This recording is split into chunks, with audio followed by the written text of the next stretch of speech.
History remembers few figures as captivating and as seemingly contradictory as King Henry V of England. He was a warrior king who led his nation to victory on the blood-soaked fields of France. Welcome to Cryptic Mystic Vault, where we dive deep into the hidden history of human civilization. He was a devout Christian, yet waged war with ruthless efficiency. Henry was a man of the people, yet his reign saw brutal suppression of dissent. To understand this complex figure, we must journey back to his tumultuous era, an era of clashing swords and shifting alliances. Henry V, born in 1386, was not destined from birth for the throne. He was the second son of King Henry IV, and his early life was far from the luxurious existence one might expect of a prince.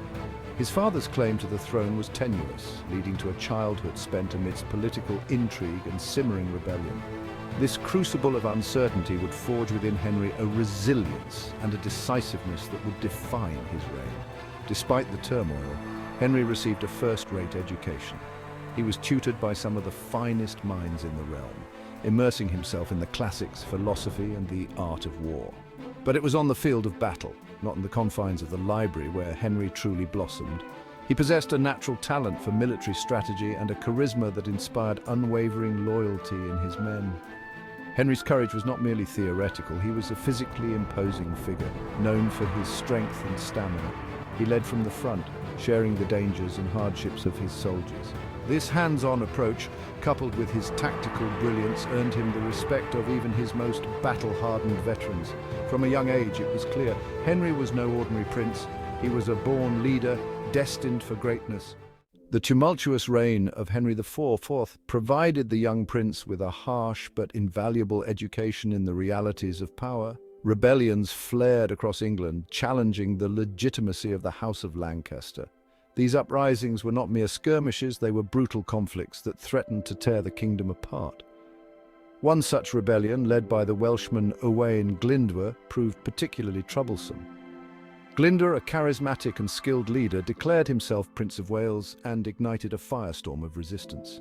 The Welsh rebellion dragged on, forcing the English crown to commit significant resources to quell it. It was in this conflict that Prince Henry had his first true taste of battle. At the Battle of Shrewsbury in 1403, a pivotal moment in the rebellion, the young prince faced Glyndŵr's forces. He fought with remarkable bravery, even suffering a near-fatal arrow wound to the face. His courage and leadership in the heat of battle cemented his reputation as a warrior prince. Shrewsbury was a victory for the English crown, but the rebellion continued to simmer. Henry's experiences during these formative years instilled in him a deep understanding of the fragility of power and the constant threat of internal dissent. These lessons would prove invaluable as he eventually ascended the throne. Henry IV's death in 1413 marked a turning point in English history. The crown passed to his son, who was crowned Henry V.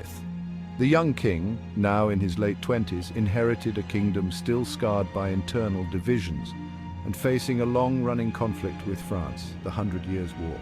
Despite the challenges ahead, Henry's accession was met with widespread approval. His reputation as a warrior prince and his charisma had won over many. He was seen as a unifying figure, a king who could finally bring peace and stability to the realm. Henry immediately set about consolidating his power and addressing the issues that plagued his kingdom. He understood that a strong and united England was essential if he was to achieve his ambitions, both at home and abroad. He moved swiftly to quell any lingering dissent, dealing harshly with those who threatened the stability of his reign. Recognizing the importance of religious unity, Henry sought to mend the rifts within the church. The Catholic Church in England was divided, with some factions supporting the papacy in Avignon and others remaining loyal to Rome. Henry navigated these treacherous waters with a deft hand, ultimately throwing his support behind the Roman papacy.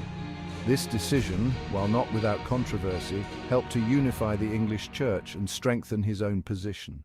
The 100 Years' War, a protracted and bloody conflict between England and France, loomed large over Henry's reign. This ongoing war, rooted in disputes over territory and claims to the French throne, had already dragged on for decades by the time Henry V ascended the throne.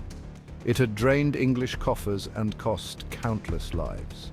Henry, however, saw an opportunity in this seemingly intractable conflict. He believed that a decisive victory against France would not only secure English holdings on the continent, but also solidify his own power and legacy. He was determined to revive English fortunes in France and claim what he believed was his rightful inheritance.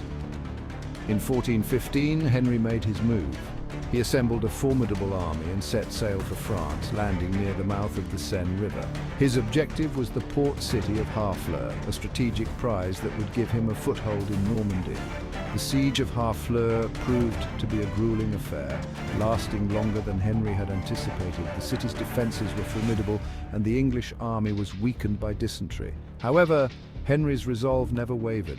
After a month-long siege, Harfleur finally fell to the English. The victory came at a cost. The English army was depleted, and the campaign season was coming to an end. Most commanders would have consolidated their gains and returned to England. But Henry was not like most commanders. He made a bold and risky decision. He would march his army through the heart of France, aiming to reach the English-held port of Calais. It was a gamble that would culminate in one of the most famous battles in English history. Don't forget to like, comment, share, and subscribe for more mind-blowing discoveries and thrilling adventures into the past.